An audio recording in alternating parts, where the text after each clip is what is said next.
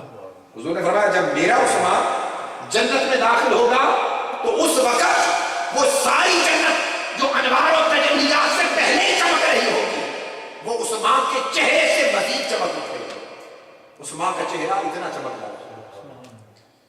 اور پھر حضور صلی اللہ علیہ وسلم نے ارشاد فرمایا کہ میرے صحابہ میں میرے اخلاق کے سب سے زیادہ مشابہ اگر کسی صحابی کو دیکھنا چاہتے ہو تو وہ سیدنا عثمان ہے۔ اور نبی اکرم صلی اللہ علیہ وسلم نے ایک مرتبہ جلوہ فروز کاشانہ نبوت پر حضور علیہ السلام کی پیڑھی مبارک سے کپڑا ذرا ہٹا ہوا بارگاہ مصطفیٰ میں سیدنا صدیق اکبر رضی اللہ تعالیٰ عنہ آئے، حضور علیہ السلام اسی نشست پر جس کروٹ بیٹھے ہوئے تھے تشریف فرما رہے، کپڑا بھی ہٹا رہا، گفتگو ہوتی رہی، تھوڑی دیر گزری جناب فاروق اعظم آئے، حضور علی حال ہی بیٹھے رہے، تھوڑی دیر گزری جناب علی مرتضیٰ آئے، آقا دو جہاں اسی طرح بیٹھے رہے، کچھ دیر گزری جناب سیدنا عثمان غنی آئے، حضور اٹھ کے سیدھے بیٹھے، کپڑا سیدھا کیا اور پھر ان سے گفتگو شروع کی۔ سیدہ عائشہ صدیقہ رضی اللہ تعالیٰ عنہ نے یہ منظر سارا دیکھا ہوا تھا، بعد میں پوچھا آقا جناب ابو بکر آئے آپ ویسے ہی بیٹھے رہے، فاروق اعظم آئے آپ ویسے ہی بیٹھے رہے، علی مرتضیٰ آئے آپ ویسے ہی بیٹھے رہے، جب سیدنا عثمان غنی آئے تو آپ سیدھے ہو کے بیٹھے، کپڑا بھی سیدھا کیا، آقا یہ کیا عالم تھا؟ حضور نے فرمایا میرا عثمان اتنا حیادار ہے، اتنا حیادار ہے، اگر میں کپڑا سیدھا نہ کرتا تو جو وہ حاجت لے کر آیا تھا شرم کے بارے میں اپنی حاجت عرض نہ کر سکتا۔ اور حضور علیہ السلام نے فرمایا میں عثمان سے کیوں نہ حیا کروں، میں عثمان سے کیوں نہ حیا کروں، میرا تو عثمان وہ ہے کہ جس سے فرشتے بھی حیا کرتے ہیں۔ اور حضور نے فرمایا الحیاء من الایمان، حیا ایمان سے ہے، اور جس شخص نے حیا کو حاصل کرنا ہے اسے چاہیے کہ دروازہ عثمان پر آئے، رب کائنات سے حیا عطا کرے۔ حضور نے اپنے ہر صحابی کو مختلف صفات کا جامع مظہر بنایا، علم کی بات آئے تو علی مرتضیٰ کے دروازے پر بھیجا، اور حیا کی بات آئے تو جناب عثمان غنی کے دروازے پر بھیجا، جرأت و شجاعت کی بات آئے، عدل و انصاف کی بات آئے تو جناب فاروق اعظم کے دروازے پر بھیجا، صداقت کی بات آئے تو صدیق اکبر کے دروازے پر بھیجا، اور حیا کی بات آئے تو عثمان کے دروازے پر۔ اور حضور نے فرمایا الحیاء من الایمان، حیا ایمان سے ہے، اور جو شخص یہ چاہتا ہے رب کائنات اسے حیا عطا فرمائے وہ دروازہ عثمان پر، سبحان اللہ، وہ دروازہ عثمان پر۔